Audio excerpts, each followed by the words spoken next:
எந்த அளவுக்கு இழிவான நிலைக்கு போய்விட்டார்கள் என்றால், ஒரு போட்டோவை போட்டு வெள்ளத்தால் பாதிக்கப்பட்ட சோழர்களுக்கு உணவு வழங்கும் காட்சி RSS சார்பாக இந்துக்கள் வழங்குறாங்க அப்படின்னு சொல்லி ஒரு போட்டோ போடப்படுகின்றது. அப்ப இதை ஒரு RSS ஒரு வெறியர் போடுறாராம். அப்ப இந்த சதீஷ்குமார்னு ஒரு சகோதரர் ஸ்டேட்டஸ் போட்டிருக்காரு. சதீஷ்குமார் என்ற சகோதரர் என்ன செஞ்சிருக்காருன்னா, அவங்கள்ட்ட போய் இந்த போட்டோவை நான் போடுறேன், நீங்க என்ன செய்ய அப்படின்னா, உங்க எந்த தேதியில எந்த இடத்துல எந்த பகுதியில இந்த நிவாரணத்தை RSS தொண்டர்கள் வழங்கினார்கள் என்ற இந்த தகவலை மட்டும் கொடுங்க அப்படின்னு சொல்லி அவர் கேட்டுட்டு கூடுதலா 2 கேள்வியை வேற கேட்டாராம். என்ன இது பார்த்தா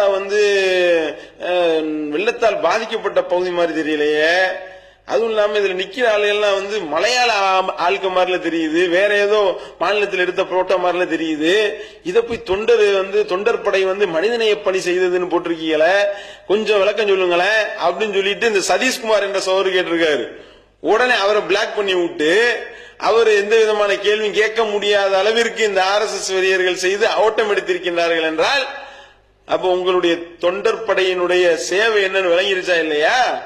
எவ்வளவு அப்பட்டமாக எல்லாம் இவ்வளவு இந்த மனிதநேய பணிகளை செய்தலையும் அரசியல் பண்ணி இதுலையும் பொய்களை அவிழ்த்து விட்டு போட்டோஷாப் விளையாட்டா? மக்களுடைய உயிர், இந்து சகோதரர்களுடைய உயிர் அவ்வளவு உங்களுக்கு கேவலமாக போய்விட்டதா? இந்த RSS கைவர்களை பார்த்து கேட்கின்றோம்.